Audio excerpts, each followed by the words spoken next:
नमस्कार।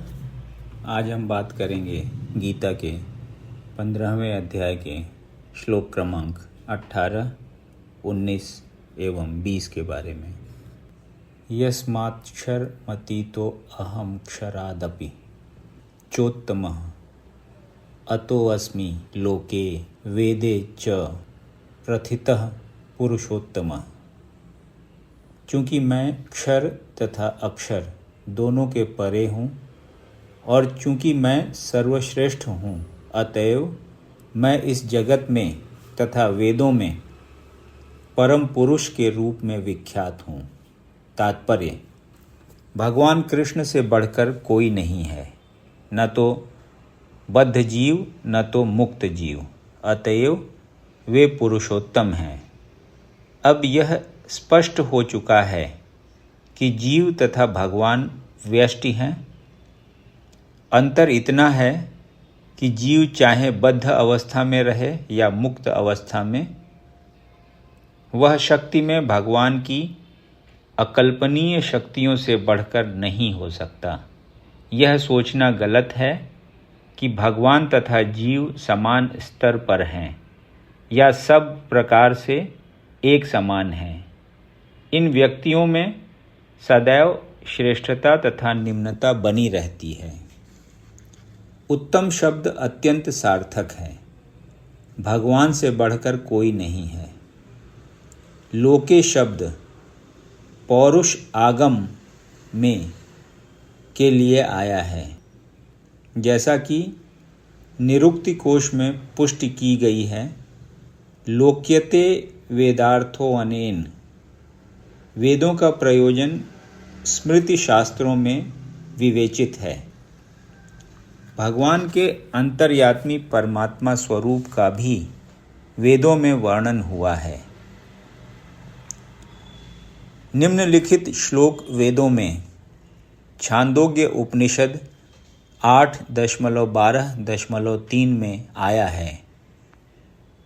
तावदेश संप्रसादोऽस्मरात् शरीरात् समुत्थाय परम ज्योतिरूपम संपद्य स्वेन रूपेणाभिनिष्पद्यते स उत्तमः पुरुषः।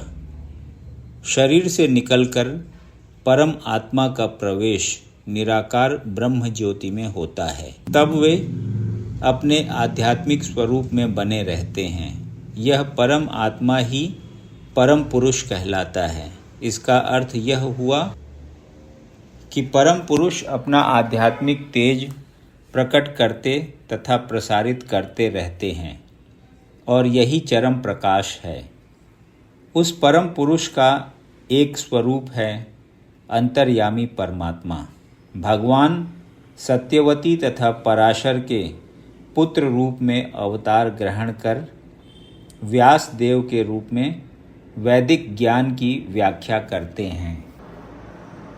यो मामेवं सम्मूढ़ो जानाति पुरुषोत्तमं स सर्वविद् भजति माम सर्वभावेन भारत। जो कोई भी मुझे संशय रहित होकर पुरुषोत्तम भगवान के रूप में जानता है, वह सब कुछ जानने वाला है। अतएव हे भरतपुत्र, वह व्यक्ति मेरी पूर्ण भक्ति में रत होता है। तात्पर्य: जीव तथा भगवान की स्वाभाविक स्थिति के विषय में अनेक दार्शनिक ऊहापोह करते हैं। इस श्लोक में भगवान स्पष्ट बताते हैं कि जो भगवान कृष्ण को परम पुरुष के रूप में जानता है, वह सारी वस्तुओं का ज्ञाता है। अपूर्ण ज्ञाता परम सत्य के विषय में केवल चिंतन करता जाता है, जबकि पूर्ण ज्ञाता समय का अपव्यय किए बिना सीधे कृष्ण भावनामृत में लग जाता है, अर्थात भगवान की भक्ति करने लगता है। संपूर्ण भगवत गीता में पग पग पर इस तथ्य पर बल दिया गया है। फिर भी भगवत गीता के ऐसे अनेक कट्टर भाष्यकार हैं जो परमेश्वर तथा जीव को एक ही मानते हैं। वैदिक ज्ञान श्रुति कहलाता है, जिसका अर्थ है श्रवण करके सीखना। वास्तव में वैदिक सूचना कृष्ण तथा उनके प्रतिनिधियों जैसे अधिकारियों से ग्रहण करना चाहिए। यहाँ कृष्ण ने हर वस्तु का अंतर सुंदर ढंग से बताया है, अतएव इसी स्रोत से सुनना चाहिए। लेकिन केवल सूकरों की तरह सुनना पर्याप्त नहीं है। मनुष्य को चाहिए कि अधिकारियों से समझे। ऐसा नहीं कि केवल शुष्क चिंतन ही करता रहे। मनुष्य को विनीत भाव से भगवत गीता से सुनना चाहिए कि सारे जीव सदैव भगवान के अधीन हैं। जो भी इसे समझ लेता है वही श्री कृष्ण के कथनानुसार वेदों के प्रयोजन को समझता है, अन्य कोई नहीं समझता। भजति शब्द अत्यंत सार्थक है।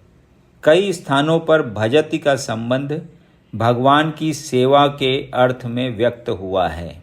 यदि कोई व्यक्ति पूर्ण कृष्ण भावनामृत में रत है, अर्थात भगवान की भक्ति करता है, तो यह समझना चाहिए कि उसने सारा वैदिक ज्ञान समझ लिया है।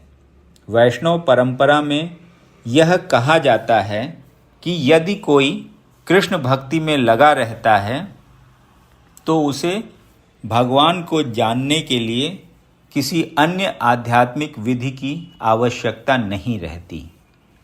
भगवान की भक्ति करने के कारण वह पहले से लक्ष्य तक पहुंचा रहता है। वह ज्ञान की समस्त प्रारंभिक विधियों को पार कर चुका होता है। लेकिन यदि कोई लाखों जन्मों तक चिंतन करने पर भी इस लक्ष्य पर नहीं पहुंच पाता कि श्री कृष्ण ही भगवान हैं और उनकी ही शरण ग्रहण करनी चाहिए, तो उसका अनेक जन्मों का चिंतन व्यर्थ हो जाता है।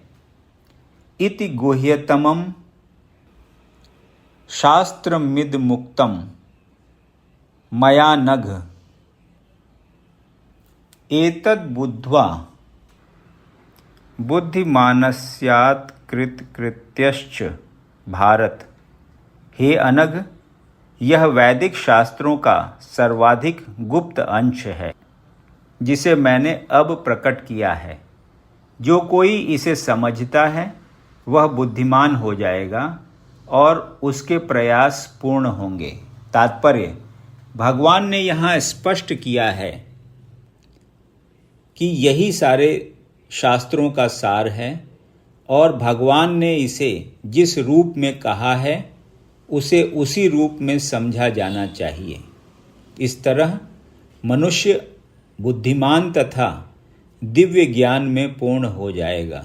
दूसरे शब्दों में, भगवान के इस दर्शन को समझने तथा उनकी दिव्य सेवा में प्रवृत्त होने से प्रत्येक व्यक्ति प्रकृति के गुणों के समस्त कल्मश से मुक्त हो सकता है। भक्ति आध्यात्मिक ज्ञान की एक विधि है। जहाँ भी भक्ति होती है वहाँ भौतिक कल्मश नहीं रह सकता। भगवत भक्ति तथा स्वयं भगवान एक हैं, क्योंकि दोनों आध्यात्मिक हैं। भक्ति परमेश्वर की अंतरंगा शक्ति के भीतर होती है। भगवान सूर्य के समान हैं और अज्ञान अंधकार है। जहाँ सूर्य विद्यमान है वहाँ अंधकार का प्रश्न ही नहीं उठता। अतएव जब भी प्रामाणिक गुरु के मार्गदर्शन के अंतर्गत भक्ति की जाती है तो अज्ञान का प्रश्न ही नहीं उठता। प्रत्येक व्यक्ति को चाहिए कि इस कृष्ण भावनामृत को ग्रहण करे और बुद्धिमान तथा शुद्ध बनने के लिए भक्ति करे। जब तक कोई कृष्ण को इस प्रकार नहीं समझता और भक्ति में प्रवृत्त नहीं होता, तब तक सामान्य मनुष्य की दृष्टि में कोई कितना बुद्धिमान क्यों न हो, वह पूर्णतया बुद्धिमान नहीं है। जिस अनघ शब्द से अर्जुन को संबोधित किया गया है वह सार्थक है। अनघ अर्थात हे निष्पाप का अर्थ है कि जब तक मनुष्य समस्त पाप कर्मों से मुक्त नहीं हो जाता तब तक कृष्ण को समझ पाना कठिन है। उसे समस्त कल्मश, समस्त पाप कर्मों से मुक्त होना होता है, तभी वह समझ सकता है। लेकिन भक्ति इतनी शुद्ध तथा शक्तिमान होती है कि एक बार भक्ति में प्रवृत्त होने पर मनुष्य स्वतः निष्पाप हो जाता है। शुद्ध भक्तों की संगति में रहकर पूर्ण कृष्ण भावनामृत में भक्ति करते हुए कुछ बातों को बिल्कुल ही दूर कर देना चाहिए। सबसे महत्वपूर्ण बात जिस पर विजय पानी है वह है हृदय की दुर्बलता। पहला पतन प्रकृति पर प्रभुत्व जताने की इच्छा के कारण होता है। इस तरह मनुष्य भगवान की दिव्य प्रेमा भक्ति को त्याग देता है। दूसरी हृदय की दुर्बलता है कि जब कोई अधिकाधिक प्रभुत्व जताने की इच्छा करता है तो वह भौतिक पदार्थ के स्वामित्व के प्रति आसक्त हो जाता है। इस संसार की सारी समस्याएं इन्हीं हृदय की दुर्बलताओं के कारण हैं। इस अध्याय के प्रथम 5 श्लोकों में हृदय की इन्हीं दुर्बलताओं से अपने को मुक्त करने की विधि का वर्णन हुआ है और 6ठें श्लोक से अंतिम श्लोक तक पुरुषोत्तम योग की विवेचना हुई है। यदि आपको ये वीडियो पसंद आया तो इसे लाइक करें और ऐसे ही अन्य वीडियोज़ को सुनने के लिए इस चैनल को सब्सक्राइब करें।